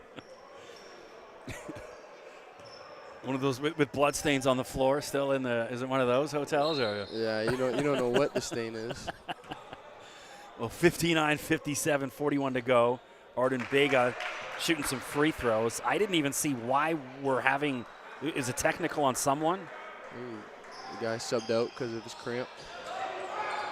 That's it. Oh, yeah, so that's why he was shooting the free throws for him. Well, Ollie, keep me up to date here. Bottomley. And now Crothers just double teaming him, swallowing him up. Guys are running away from him. And then Easy again, right-handed dunk this time. And one. Timothy Easy, and now he's getting in the face of Tristan Lewis. And now the benches are clearing. Well, Easy, he was feeling it on some of those dunks in the first half. And then this time there was someone underneath to kind of get in his face.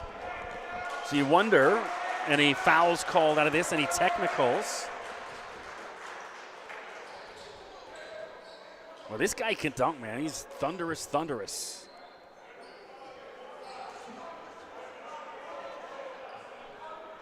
So before we let you go here at the end of the third, so where can they track you down on Instagram, Twitter? Anyone looking to find any of your highlights, stuff like that? Yeah, Ollie.Engen on both, E-N-G-E-N on both Instagram and Twitter.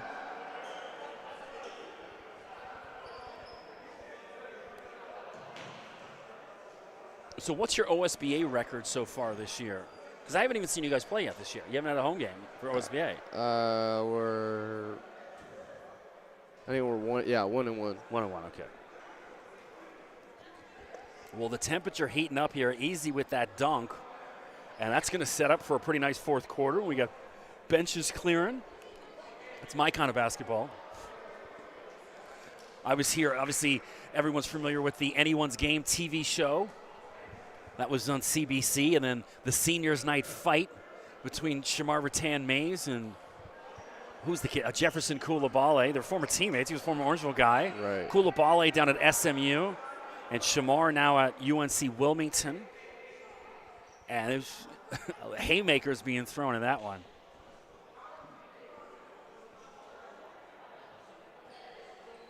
See, if you go back to the 90s, back in the New York Knicks and the Pacers and that happened all the time.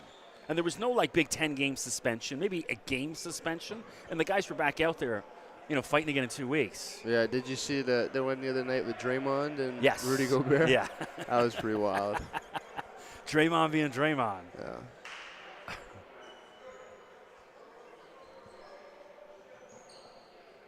I was having a lot. Jim Rome's a sports guy I listen to. It's kind of like comedy at sports, and he was talking about, every NBA player during the offseason works on things to add to their repertoire. Maybe it's a new jump shot. He's like, Draymond comes in with the arm bar. That's all summer. That's all he sat and worked on. He's like, I've thrown punches, Now what can I add to the game? And he's like, well, I need a chokehold, and that's what he added. Yeah, that is awesome. I love Draymond, though. Well, Draymond and Jim Rome are really good friends, so I would imagine Draymond would get a chuckle out of Rome. Right. Rome's on 300 stations across North America. Me, I'm only on one, Saga 960. There you go. Well, of course, here, the Orangeville games aired on Rogers, the local Rogers cable throughout the Orangeville area and surrounding communities. So 22.6 to go. Refs trying to sort out who gets fouled for what. I'd hope they'd hurried up because it's kind of taking a fizzle out of the game. The game was getting really good, back and forth. And now this is kind of, especially for Orangeville, who had caught fire. And it looks like Tristan Lewis is ejected and Xavier Gentles. Does that mean Easy's out of the game as well? You would got to think. So Tristan Lewis has gone to the locker room. So is Gentles. I didn't even see Gentles in that. Did you? No, I'm not sure. I'm not. Unless he's just opening the dressing room for his teammate, and then he's coming back out.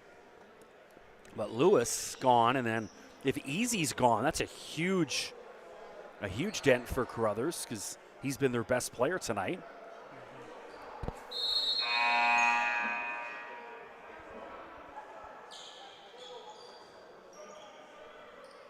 It looks like they're sending him packing.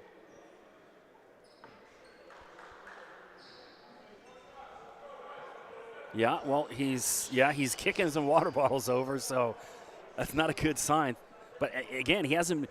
Lewis they sent to the dressing room. Easy's still on the bench, so he may not be gone just yet. Jersey still on. Jacob McGregor will shoot a couple free throws. I think he must be ejected because shouldn't these be his free throws? He was the one that got fouled on the dunk. Yeah, that's true, yeah. Well, not necessarily on a technical because Right. anyone can kind of take them, right? Doesn't look like he's coming back out, though.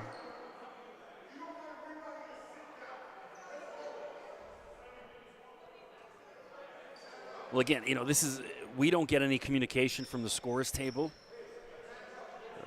I always prefer calling games up here because I get to stand. I hate sitting down, but obviously being over near the scores table, you're a little bit more in the line of communication. Keeps you involved with what's going on. Right. And we're on the opposite side of that. So McGregor shooting a bunch of free throws, and Crothers will still maintain the ball. It's weird because, you know, you could argue Easy instigated that. And then they're getting the free throws and possession. And I think maybe that's what Coach Barrow is arguing. Yeah. Well, back to the action. Let's see who can wake up after that. And a hold. It looks like it's going to be on Muka. You can actually hear that from the referee. 19.4 to go. And again, to the free throw line. So Josiah McKnight. Is that a good night?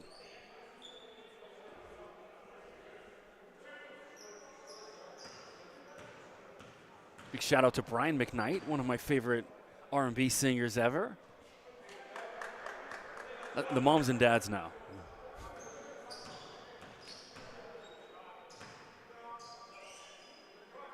And short on his free throw attempt. So Orangeville can hold for the last shot of the quarter. Scott Smith, I mean, he was red hot before that long stoppage. Balde to Muka. He didn't need the dribble, should have just put it up, and it can't go. Big got in the way of it, the 7-footer. So at the end of 3, Bill Crothers in a fight-filled third quarter leads 64-57. So Ollie, hey man, I appreciate you joining me. Ollie Angan, Orangeville Prep national team point guard, and so we're going to see you back up here Thursday, 6 o'clock, right? Yes, sir. I appreciate you having me on. Hey man, thanks for joining me. Appreciate it. For sure. It wasn't too bad, was it? Yeah. Not bad, yeah. You're better than Tyrese, anyway. I was telling him before I was chatting with Ollie during halftime. I said, hey, man, so Timothy Easy is going to the locker room, just seeing him now, so he is officially ejected. But, yeah, you know, over the years, the Orangeville, because we usually had 2 or 3 teams, and sometimes they play on the same night, sometimes not. And so the other players are always kind of there. So I would drag some of the other Orangeville guys, certainly the national team guys, to come do a quarter with me or a half, and did a couple times with Matthew Alexander Moncrief, now playing down at Georgia. He was pretty good. He understood what it meant to be a color analyst. And then I had Tyrese Samuel, who played 3 years at Seton Hall and then down in Florida. He was horrible. And look, Tyrese, nicest kid ever. He just was like, he had no interest in kind of doing a good job. He was on his phone, kind of messing around. And then Shamar Rattan-Mays jumped up, and you know, Shamar's a point guard, a lot like Ollie. He did a really good job as well. I say Moncrief probably the best of the bunch. And I said to Ollie, I said, well, just, you don't have to be as good as Moncrief, just don't be as bad as Tyrese. And I think we succeeded in that in the third quarter. He's grown a lot, you know, just having him stand right next to me, see how much he's grown in the past couple of years since I first met him. That's the thing, you know, I stay the same height. These boys all get bigger and bigger. I remember seeing that with the Dunkley Distant twins as well. Every year, every summer, you come up, and there's another 3-4 inches on the kids. Big shout out to Jalik and Janai down in Arizona. Big shout out to Tony McIntyre. Miss you, big man. Always miss chatting with Tony pregame. He's inviting me into the players or the coaches meetings and stuff. That was always a buzz. So huge. Well, how does Bill Crothers respond with Timothy Easy in the locker room?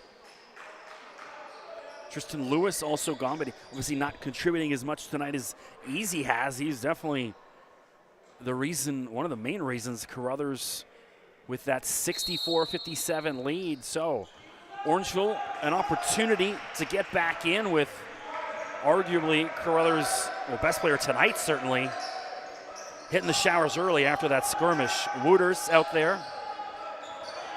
Bardwaj. And then miscommunication again. Ball data Wooters, ball bounced out of bounds.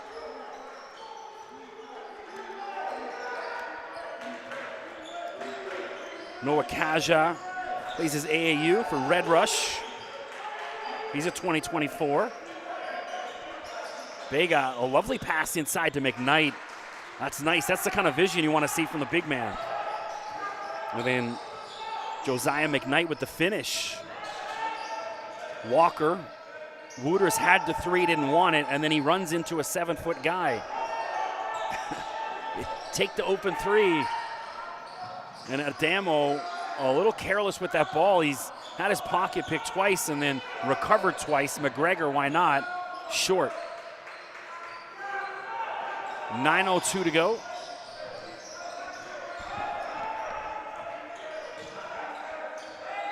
Rowan Scott Smith, excellent second half. And then he's mugged. Good ball movement. And McGregor really didn't have much choice but to foul.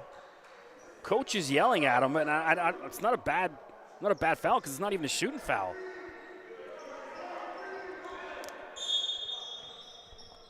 Maybe the coach just not happy his man got by him with such ease. Walker, take it. Second time's the charm when he looks at it, and Zach Walker drains that. Needed for Orangeville. Lead now at 6. Adamo. McKnight, great size and length on him. No finish this time. Wooters. Orangeville had 3-on-1 and didn't finish. Walker attacks. And then McGregor with a foul.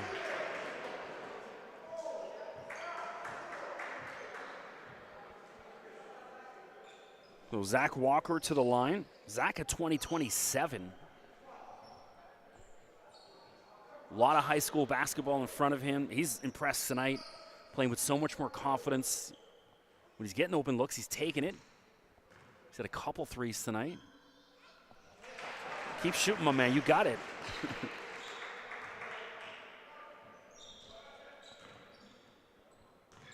Lead at 5. We're now down to 4.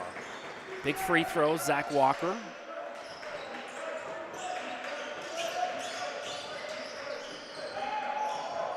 Noah Kajak guarded by Wooters. McKnight.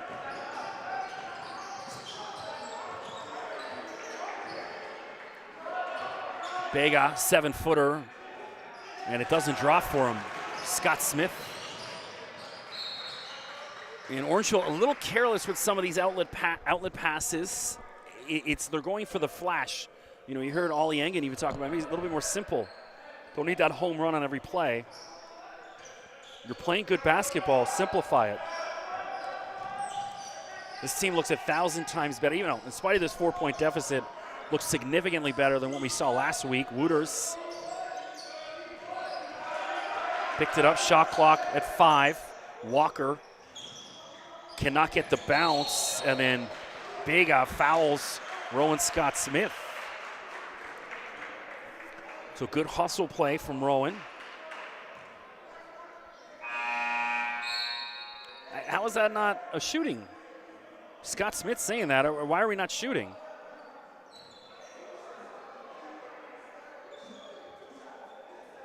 Yeah, finally, yeah. Rowan's been like, that's a shoot, and it should be. He was in the act of shooting. All right, finally. That took a lot longer than it should have, but 7:33 to go. Appreciate you tuning in. I'm Chris McKee. Again, hit me up on Twitter if you're out there listening. Check out my Instagram, undrafted_FA.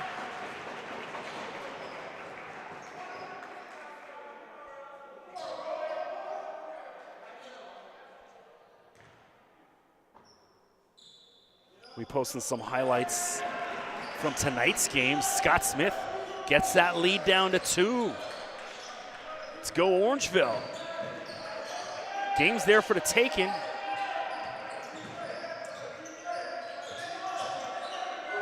Adamo for 3. Bounces off the rim, and it should be black ball. It is, yeah. So Josh Stevens was in there fighting for it, and it went off Scott Smith out.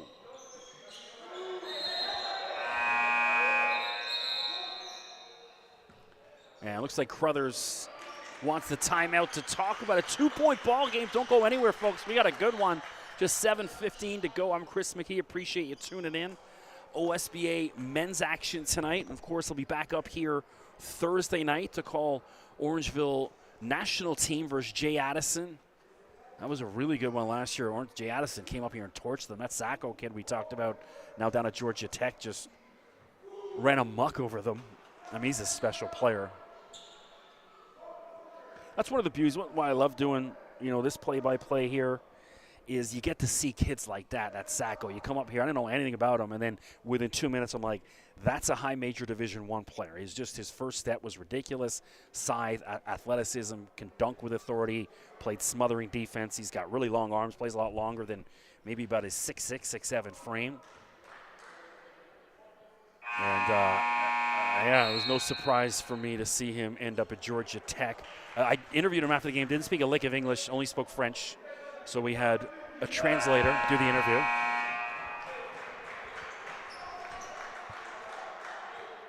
You can track that down on my undrafted free agent Instagram as well as on my YouTube. Post all the highlights there of the players. So I got to get Bottomley. I wanted to get Easy tonight for an interview, but with him hitting the showers early, I don't know if the coach will allow that, but we'll try it. And I got to get David Bottomley on camera. I didn't last week because I try not, if the kids lose, a lot of the kids don't know how to do interviews after they've lost. Corner 3 missed from Crothers, so I try not to. But also, the kid had 43 points. You think someone should interview him after the game, but at least tonight I'll try to do it, win or lose, for Orangeville.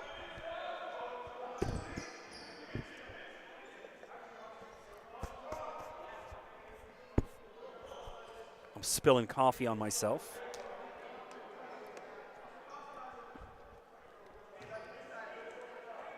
So I stopped for gas along Esso, along Highway 9, one of the rural hidden gas stations. A long 3 from Kaja. Oh, in and out, didn't drop for him. And as they had a country style in there, the donuts, and I said, well, hey, how's the coffee? Is it warm? Oh, yeah, it's great, it's great. I poured it and then stuck my finger in it. It was as ice cold as a Gatorade. So I said, I'm not buying that. Ended up going to the Tim Hortons just down the street from here. Wooters from the corner. And it bounces around, still live. Crothers hanging on to this 2-point lead. Adamo. And no luck for Rocky, unfortunate. Scott Smith. Rowan attacks and then denied. And then the outlet to McGregor, and it drops. So both ends of the floor. That was Josh Stevens on the block and the hustle play, scooping that up, and then the outlet. Great hustle from Stevens. Walker. And Ilan Balde. Big 3, chips that lead down to 1, 68-67. So Ilan not getting as many minutes as last week, but making the most of them when he gets in. And then Josiah McKnight, huge 3. We'll start back at 1, 71-67. Scott Smith. Balde just hit a 3. Back-to-back, Ilan Balde. Oh, and he looks at the crowd, gives them that look, what's up? So this guy's possessed. Balde. 1-point ball game, and it's stolen by Wooters. He's got the lay-in, he's got to finish, and he can't. Could have given Orangeville the lead. And now McKnight back the other end. Oh, the dagger. Josiah McKnight. So they went from almost having a lead to now 2-possession game. Lots of basketball left. Kicked, it can't be over in the back. No. Oh, they finally called it. You know what? They weren't going to call it because it looked like Kaja got a hand on it. It wasn't until the Bill Crothers coach freaked out that the far ref called it. The ref closest to it didn't call it. So can coaches influence referees? The answer is yes. I just wish broadcasters could.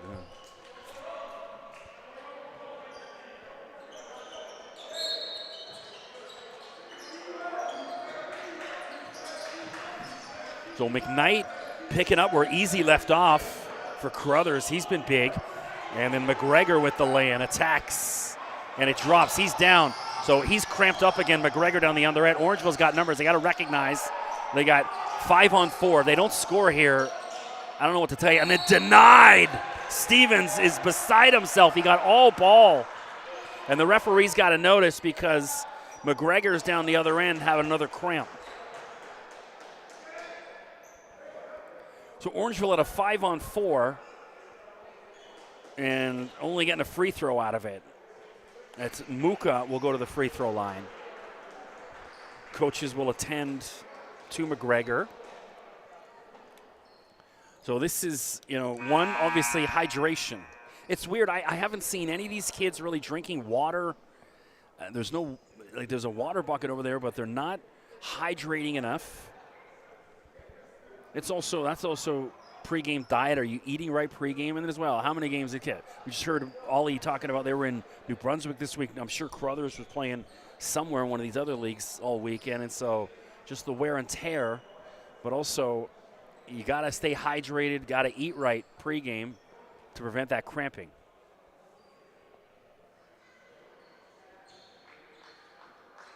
But the best thing you can do for a cramp is get up and keep walking. He should be all right. Let him keep walking. Get that tingling out of the leg. I've cramped up 1,000 times.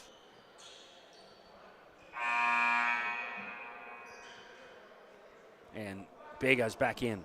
The big man, the 7-footer.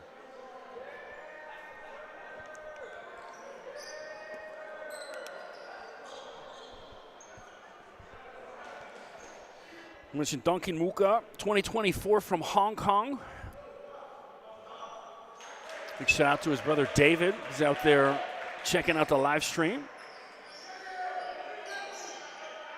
You want to talk about kids, guys that grew into their body as they got to college. David was so skinny and wiry, and he got so much stronger as he got to college. Not every kid is going to peak at this level.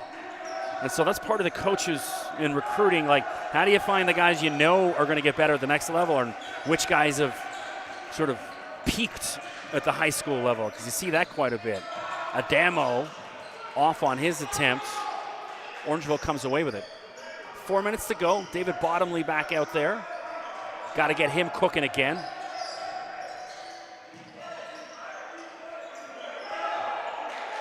Shot clock at 10. Bottomley looking for help. And an illegal screen on Muka. Yeah, moving screen. That's happened a bunch of times when Bottomley's had the ball in his hand. He doesn't need that. He's such a good ball handler. Just you don't need the illegal screens and the hip checks. He'll get around it. He's quick enough. He's crafty enough. No, they got to get Bottomley cooking though. Give him those shots. 3:50 to go. 5-point ball game. Rowan Scott Smith. Outstanding second half. Get him some shots as well.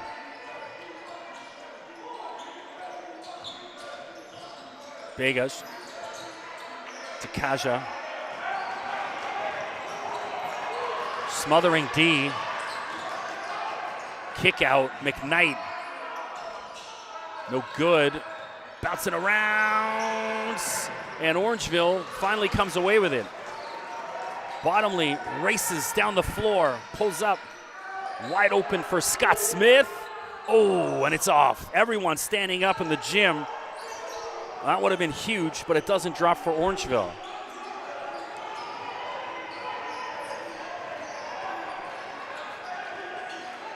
Arden leaves it for McKnight to the big man underneath, and he's fouled. No, a travel called. What? Well, he's surprised as well, as am I. I seen a guy catch and turn.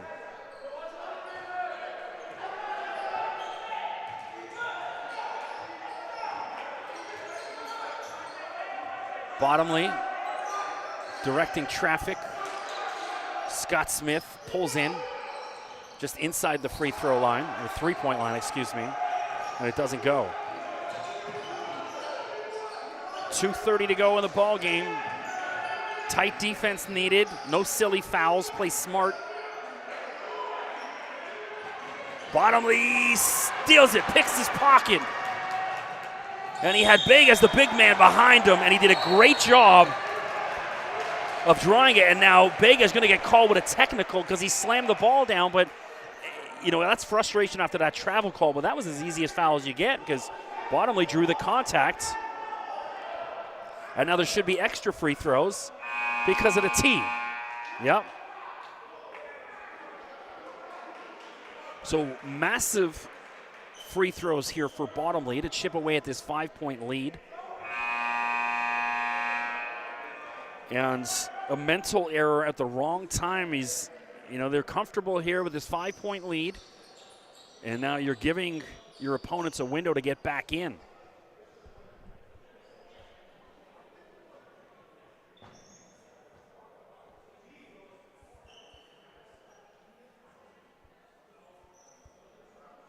So, not sure what the discussion is.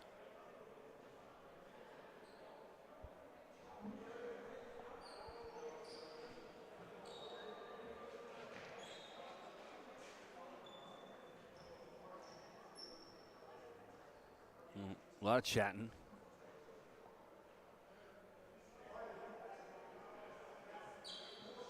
I'm trying to hear what the referee's saying. So they're saying 4 shots. That's what the coach just said, 4 shots now. So he's not happy with his big man. And hey, if there's ever a guy you want at the free throw line for Orangeville, it's David Bottomley.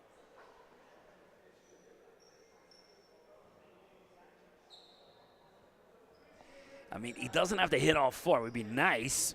I mean, if he can hit 2 at least, let's get 50-50 and make this a little bit more interesting down the last 2 minutes here. So if you miss it, Arden had the foul and then didn't like the call, took the ball, slammed it with both hands, and the ball went bouncing well down the door by the exit door. And Bottomley hits the first. That's 1.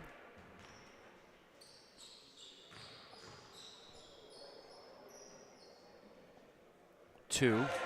That one a little cleaner this time. So now a 1-possession game.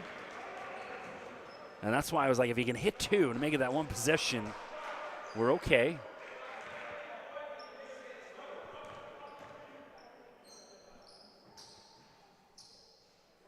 Three. Oh, it's only 3.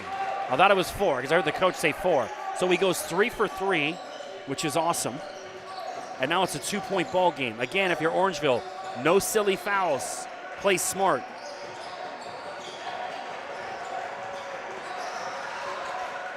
Kaja off the glass. Stevens can't get it. And now Bottomley rips it away. Bottomley inside to Muka. Didn't need the dribble, but he took it. Stop with the dribble. Just catch and shoot, my man. When you go back and watch it, you didn't need that dribble. That's twice he's done that. It's just this habit they got to break. And McKnight the other way. Lovely lay-in. Josiah McKnight. He's had a night, especially in the second half. Well, does Orangeville have one last cry? Bottomley, and then ripped away by Stevens. So Josh Stevens, this guy, defensive specialist. And are they calling a foul on him? No, I was going to say, I didn't think so. Should be Crothers' ball. So it is 4-point game. So that big miss just a moment ago. And we got a 4-point game. Lots of hoops left. Good D. I'd love to see Orangeville press. Press but don't foul. Try to create a turnover. I just hate sitting back because McKnight's been picking them apart.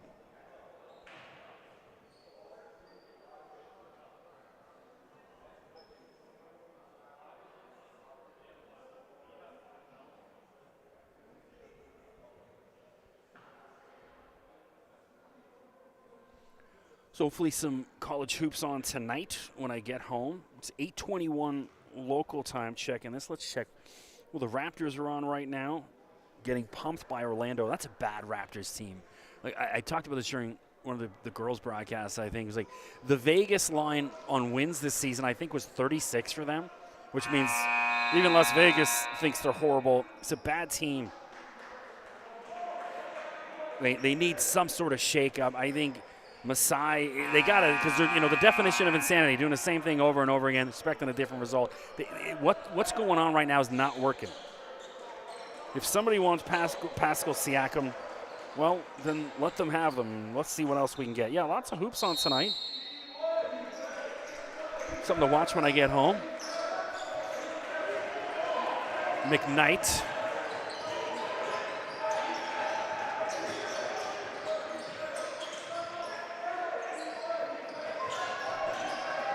We got Julius Parkin back out there. And then McKnight just parts the Red Sea. Josiah McKnight, anytime, all night. 6-point lead, crunch time here for Orangeville. You don't need 3, but a 2 would help. And Ilan Balde, he's been big time as well in the second half. So Orangeville, they need a stop desperately. Turnover would be nice, but just to stop. No silly fouls, no hand checks. Good D. Underneath to Josh Stevens. Big time.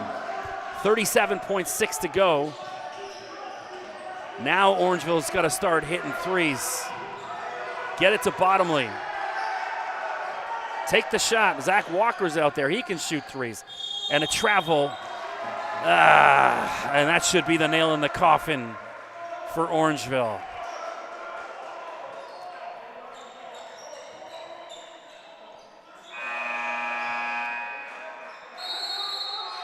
Four-point lead with 26.3, barring a miracle or barring a bonehead play by someone on Crothers where they just give it up. That was big time right there, because he had 2 guys wide open for 3 and instead traveled. Well, that's high school basketball, folks.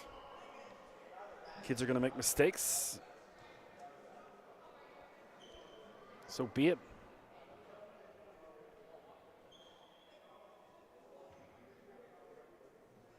Well, it's been a good one.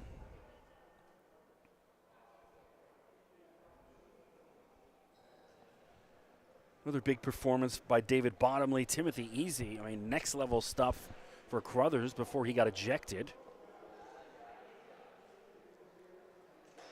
And I don't like that. Like, let the kids play. The kid's been in a bunch of crazy dunks. He's got a little emotional. He's going to get in the face of his opponents. I'm all right with that. And even, again, I didn't see any punches, so it was just a little shoving match here and there. Yeah, these are big boys. Let them play.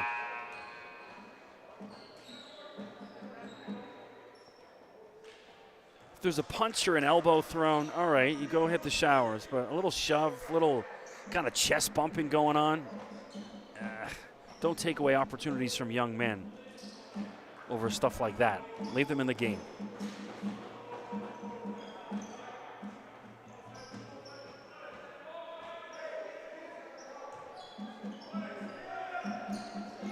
Well, if you're Orangeville, a turnover, desperate upon desperate.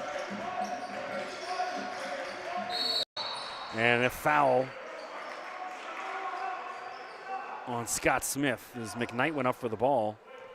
He did a wise thing there, because it didn't look like he could catch that ball, and instead just kind of tapped it back to his teammate, and in the process was fouled. Now, it doesn't really cost Orangeville because it's not a shooting foul. Adamo will inbound again. Orangeville pressing all they can. McKnight, they had 3 guys on him, got out of it. Well, don't shoot. They did a good job of holding up here. So, and then finally the foul comes in.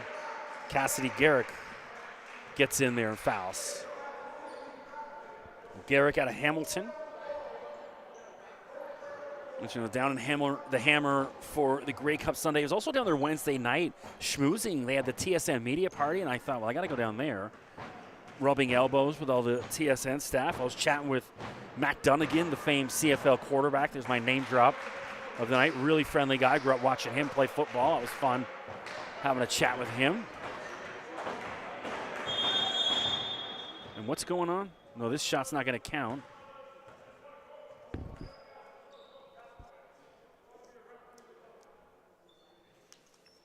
So a 7-point lead with 13.9 to go. I watched a college basketball game. There was 3.9 seconds left, and the team erased the 5-point deficit to send it to overtime. So I don't know about 13.9. It's going to take a lot of miracles. But 5 points in 3.9 was impressive. McKnight, take a bow. Josiah McKnight, and he's been outstanding. Stevens defensively has been great. Good balance there for some good players on this Crothers team. Like I said, a couple of years ago, it was a bad basketball team. They were one of the best in the country. Then they went to horrible, and now they're really good. Well, certainly program in the right direction.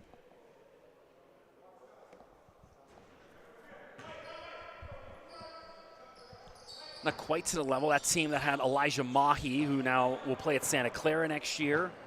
Kobe Elvis, who's down at Dayton. Tyson, what's the kid? Tyson Ward. He should be playing Division I. He's playing down at Western University. But that's the kid that I thought should have got a look to play D1. I was chatting with one of his AAU coaches a couple weeks ago. And he was like, yeah, that kid's a D1 player. Who else? Alir Leak, who's playing at U of T. That's a heck of a university player as well. They were all on that same Crothers team. And what, 2019-20. And then the world stopped. And we're still digging out of it.